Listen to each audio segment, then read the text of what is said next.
අද වීඩියෝවෙන් කතා කරන්නේ සුන්දර යුරෝපානු රාජ්‍යයක් වන බල්ගේරියාව පිළිබඳව.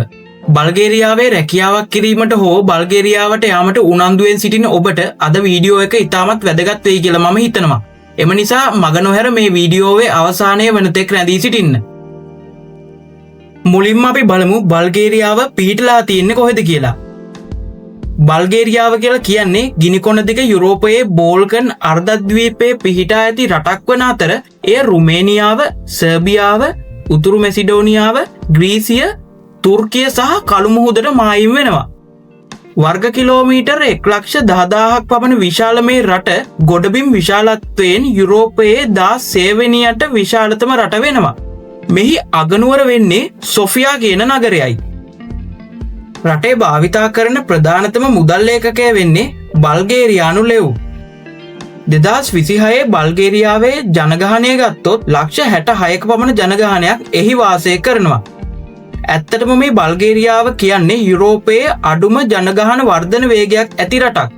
මේකට ප්‍රධානතම හේතුවක් වෙලා තියෙන්නේ ඔවුන්ගේ රටේ තරුණ පිරිස් විවිධ රැකියාවන් සොයාගෙන යුරෝපයේ තවත් තියුණු රටවල් වලට සංක්‍රමණය වීම.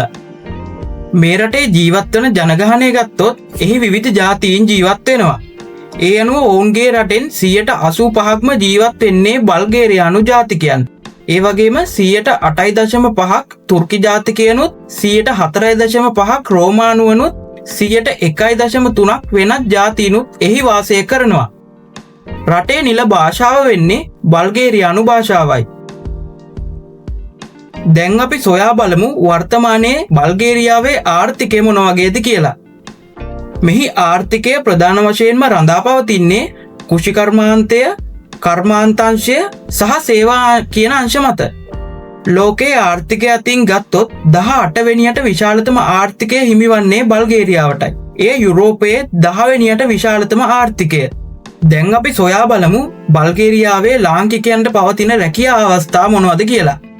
මෙහිදී ප්‍රධාන වශයෙන්ම AC කාර්මිකයන්, බස් රථ රියදුරන්, කර්මාන්ත ශාලා සේවකයන්, ගොවිපළ කම්කරුවන්, සාමාන්‍ය කම්කරුවන්, සූපවේදීන්, මුළුතැන්ගේ සහායකයන් ආදී විවිධ කාණ්ඩවල රැකියා අවස්ථා බල්ගේරියාවේ පවතිනවා. මෙහිදී හිමිවන වැටුප ගත්තොත් සාමාන්‍යයෙන් යූරෝ 650ක පමණ ආරම්භක වැටුපක් ඔබට ලබා ගන්න පුළුවන්. එය ශ්‍රී ලංකාවේ මුදලින් ගත්තොත් රුපියල් 1,50,000ත් රුපියල් 4,00,000ත් අතර මුදලක්. මේ සියලුම අගයන් දල අගයන් වෙනවා. ඒ ඔබගේ රැකියාව මත වෙනස් වන්න පුළුවන්. ඇත්තට මේ බල්ගේරියාව කියලා කියන්නේ යුරෝපයේ තරම්ම දියුණු රටක් නෙමෙයි. මෙහි රැකියා අවස්ථා ලාංකිකයන්ට පවතින්නේ ඔවුන්ගේ ශ්‍රම බලකාය ඔවුන්ගේ රටින් පිටත් වීම. එම නිසා ශ්‍රී ලංකාව වැනි තුන්වෙනි ලෝකයේ රටවල් වලට බල්ගේරියාව වගේ රටවලින් රැකියා අවස්ථා හිමි වෙනවා. වර්තමානයේ වෙනකොට යුරෝපයේ දියුණු වෙමින් පවතින රටක් තමයි මේ බල්ගේරියාව කියලා කියන්නේ. ඒ වගේම ජීවන වියදමද අඩු රටක් තමයි බල්ගේරියාව කියලා කියන්නේ. යුරෝපයේ සෙසු රටවල් ගත්තොත් ඒ කියන්නේ ඉතාලිය, නෝර්වේ වගේ රටවල් වලට සාපේක්ෂව බල්ගේරියාව, රුමේනියාව වගේ රටවල ජීවන වියදම ඉතාමත් අඩුයි. දැන් මම ඔබට සඳහන් කරන්නම් බල්ගේරියාවේ රැකියාව සඳහා පිටත් වෙන්න ශ්‍රී ලංකාවේ විදේශ සේවා නියුක්ති කාර්යාංශයේ යටතේ ලියාපදිච්ච නිල ඒජන්සි මොනවද කියලා. මොකද බොහෝ දෙනෙක් වීඩියෝවක් කරනකොට ඉල්ලනවා ඔවුන්ට යන්න පුළුවන් මාර්ග ඒ වගේම මොනවද තියෙන ඒජන්සි කියලා විමසලා. එම නිසා මම ඔබට ඒජන්සිත් සඳහන් කරන්නම්.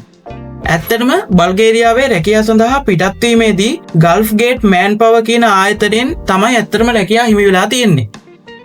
මේ වෙනකොට බොහෝ දෙනෙක් බල්ගේරියාවේ රැකියාව සොයන්නේ එය ෂෙනගන් රටක් වන නිසා.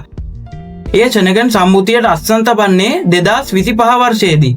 එම නිසා බල්ගේරියාවේ රැකියා අවස්ථා ශ්‍රී ලංකාවට ලැබී තිබෙන බැවින් බොහෝ දෙනෙක් එහි යාමට උනන්දුවක් දක්වනවා.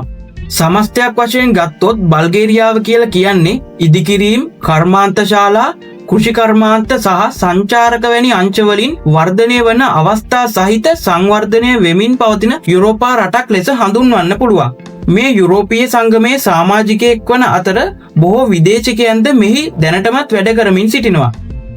කෙසේ නමුත් ඔබ බල්ගේරියාවේ යාමට පෙර නිවැරදි වීසා ක්‍රියාවලිය ඒ වගේම රැකියා ගිවිසුම් යනාදී පරීක්ෂා කොට විශ්වාසදායක ඒජන්සියක් තෝරා ගැනීමද වැදගත් වෙනවා. එම නිසා එහිදීද හොඳින් සිතා බලා කටයුතු කරන්න කියලත් ඔබට මතක් කරනවා.